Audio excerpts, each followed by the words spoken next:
एक बार एक लड़के ने अपने पिताजी से पूछा कि पिताजी, एक इंसान की क्या कीमत होती है।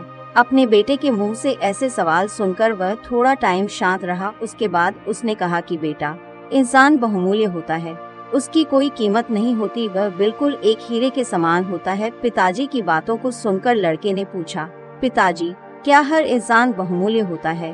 तब पिताजी ने कहा, हाँ बेटा। फिर लड़के ने दोबारा पूछा, पिताजी, क्योंकि कोई अमीर, कोई गरीब, कोई सुखी, कोई दुखी, किसी को कम रिस्पेक्ट, किसी को ज्यादा, ऐसा क्यों होता है?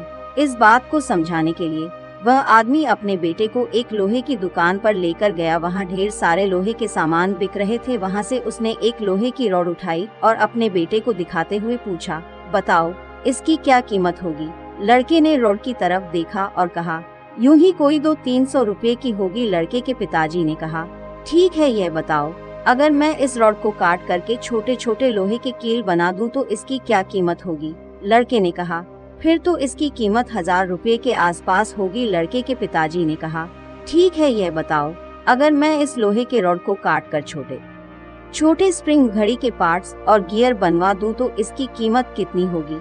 लड़का उत्साहित होकर बोला कि फिर तो इसकी कीमत लाखों में हो जाएगी। लड़के के पिताजी ने उसे समझाते हुए कहा कि देखो, ये तो वही लोहे का रॉड है, लेकिन किस तरीके से इसके आकार में परिवर्तन होने से इसकी कीमतों में उतार चढ़ाव हुआ है। ठीक उसी प्रकार मनुष्य की कीमत इसमें नहीं है कि अब वो क्या है, बल्कि मनुष्य की कीमत इसमें है, क्योंकि आपको ये बताने की जरूरत नहीं है कि आपको क्या बना सकता है। दोस्तों, ये दोनों चीजें मनुष्य के हाथ में ही होती हैं। हम चाहे तो खुद को मूल्यवान बना सकते हैं और चाहे तो खुद को नीचा गिरा सकते हैं।